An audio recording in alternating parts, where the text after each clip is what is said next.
Hello everyone, welcome back to my channel. কেমন আছো তোমরা? আশা করি খুব ভালো আছো, সুস্থ আছো। আমিও খুব ভালো আছি আর সুস্থ আছি। আর দেখতেই পাচ্ছ ধনেপাতার চাটনি বানাচ্ছি, আচার যেটাকে বলে। তো দেখতেই পাচ্ছ কী কী দিয়েছি তোমাদের বলি। ধনেপাতাগুলোকে কুচো কুচো করে কেটে তার সাথে মিক্সিতে পেস্ট করেছি। তার সাথে লঙ্কা, কাঁচা লঙ্কা, ঝাল যে যতটা পছন্দ করে, একটু ঝাল ঝাল হলে আচার যেহেতু একটু ভালো লাগবে, চাটনি আচার ঝাল, তো কাঁচা লঙ্কা দিয়েছি। তার সাথে এক টুকরো আদা দিয়ে ওটাকে পেস্ট করে নিয়েছি।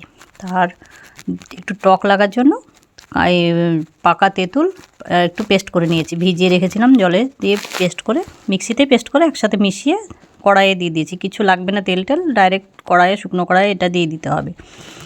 তার মধ্যে নাড়াচাড়া করে চিনি দেখতেই পেলে চিনি দিলাম, তার সাথে দিলাম লবণ স্বাদ মতো। তো নাড়াচাড়া করতেই হবে। আর টকবক করে ফুটছে, দেখতেই পাচ্ছ। খুব পুড়েছি, হাতটা সব পুড়ে গেছে নাড়তে নাড়তে। তো আস্তে আস্তে কিন্তু কালারটা চেঞ্জ হতে আসবে, দেখবে সবুজ কালারটা কিন্তু চেঞ্জ হয়ে কীরকম একটা আচার যে কালারের হয় সেরকম একটা কালার চলে আসবে, যেহেতু তেঁতুল আছে। তো খেতে তো খুব দারুণ লাগে। আমার মা প্রত্যেক বছর বানিয়ে বানিয়ে আমাদের দিয়ে পাঠায়। তো এবারে আমি শিখবো বলে বলেছিলাম আমার এখানেও তুমি এসে বানিয়ে দিবে। আমি তাহলে এটা ক্যামেরাবন্দি করে রাখবো, তাহলে যেন সারা জীবন আমি বানিয়ে বানিয়ে খেতে পারি।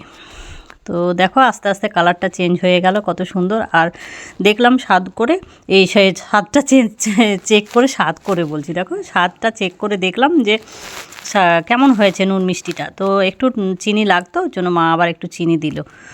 তো দেখো কি সুন্দরভাবে নাড়াচাড়া করতে করতেই হয়ে গেল, কোনো কিছুই কষ্ট না। আমরা ভাবি যে হয়তো মা কী করে করে, মনে হয় খুব কষ্ট করতে হয়তো পারবো না। তো করতে গেলে না সব কিছু সহজ হয়ে যায়। তো দেখো কেমন টাইট হয়ে গেল। তো এরকম যখন টাইট ভাব আসবে তখন কিন্তু গ্যাসটা অফ করে দেবে। আমি কিন্তু এখনও চলছে, দেখো আর একটু টাইট করে বন্ধ করব গ্যাসটা।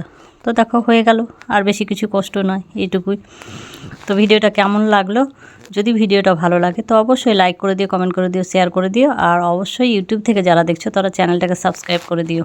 আর যারা ফেসবুক থেকে দেখছো তো তারা আমার পেজটাকে অবশ্যই ফলো করে দিও। আর ট্রাই করে কিন্তু একবার দেখো, এই আচারটা বানিয়ে সবারই কিন্তু লাগবে। খেতে কিন্তু খুব ভালো লাগে অসময়ে, যখন আম থাকে না, টমেটো থাকে না, চাটনি করে খাওয়া যায় না, তখন কিন্তু এই চাটনিটা খুব ভালো লাগে। বাই।